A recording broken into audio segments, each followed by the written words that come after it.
జీవితంలో అప్పుల బాధలు పెరిగిపోతున్నాయా? లేదా అప్పుల బారిన పడకుండా మిమ్మల్ని మీరు కాపాడుకోవాలని జాగ్రత్త తీసుకోవాలనుకుంటున్నారా? అయితే ఈ వీడియో మీకోసమే. ఇక్కడ నేను కొన్ని చిట్కాలు చెప్తాను. అలాగే మనం చేసేటువంటి తప్పులు కూడా చెప్తాను. వాటిని మీరు జాగ్రత్తగా గమనించినట్లయితే అప్పుల బారి నుంచి మనల్ని మనం ఈజీగా తప్పించుకోవచ్చు. ఆదాయానికి తగిన ఖర్చులు చేయాలి. నెలకు ఎంత ఆదాయం వస్తుందో దాన్ని గమనించాలి. దాని లోపలే ఖర్చులు చేయాలి.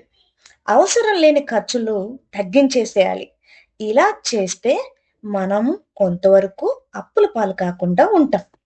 అలాగే రెండో విషయం ఏంటంటే బడ్జెట్ రూపొందించుకోవాలి. ప్రతి నెలకు ఒక బడ్జెట్ తయారు చేసుకుని దాన్ని పాటించాలి. మనకొచ్చే ఇన్‌కమ్ ఎంతుంది? దానిలో మన అవసరాలు ఎంతున్నయి? అని మన బడ్జెట్ రూపొందించుకోవాలి.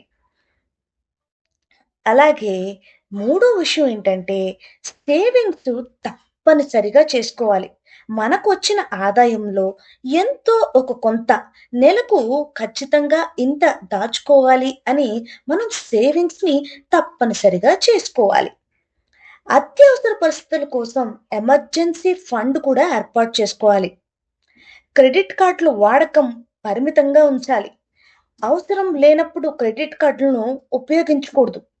ఒకవేళ వాడినట్లయితే ఫుల్ పేమెంట్ చేసేయాలి.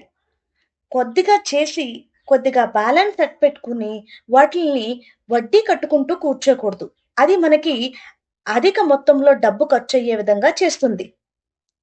ఆకస్మిక ఖర్చుల కోసం సిద్ధంగా ఉండాలి. ఆరోగ్యం, విద్య, వాహనం, మరమ్మతులు వంటి అనూహ్య ఖర్చుల కోసం ముందుగానే ప్రణాళికలు ఉంచుకోవాలి. అవసరం లేని అప్పులు తీసుకోకూడదు. ఫ్యాషన్, బ్రాండెడ్ వస్తువులు, ఫ్యాన్సీ ఫోన్ కోసం అప్పులు అస్సలే చేయకూడదు. అప్పు చేయాల్సి వచ్చినా అది రాబోయే ఆదాయంతో మనం తేలికగా తీర్చగలుగుతామా లేదా అనే ఆలోచన చేసి అప్పు తీసుకోవాలి. ఆర్థిక జ్ఞానం పెంచుకోవాలి. ఎందుకంటే ఆర్థిక జ్ఞానం పెరిగితే మనం ఎక్కడ సేవింగ్ చేసుకోవచ్చు, ఎక్కడ తక్కువ ఖర్చు పెట్టొచ్చు అనేటువంటి పరిజ్ఞానం మనకు వస్తుంది కాబట్టి ఆర్థిక జ్ఞానాన్ని పెంచుకోవాలి. అవి యూట్యూబ్ ద్వారా కానీ, లేకపోతే పుస్తకాల రూపంలో కానీ, లేదా మరిన్ని వీడియోలు చూడడం ద్వారా కానీ మనం జ్ఞానాన్ని పెంచుకోవచ్చు. అలాగే ఫైనల్‌గా మనకి ఆలోచించి నిర్ణయాలు తీసుకోవాలి. ఏదైనా పెద్ద ఖర్చు చేయాలంటే ఒకటికి 2 సార్లు ఆలోచించాలి. ఈ ఖర్చు నిజంగానే మనకు అవసరమా? లేదా మనం ఊరకనే ఈ ఖర్చు చేసేస్తున్నామా? ఈ విధంగా మనం ఎప్పుడూ కూడా ఆలోచించి ఖర్చు పెట్టాలి. ఈ విధంగా ఖర్చు పెడితే మనకి డబ్బులు సేవ్ చేసుకోవడంలో చాలా ఉపయోగపడుతుంది.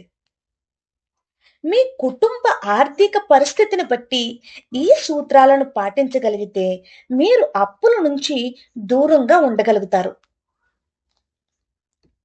ధన్యవాదాలు.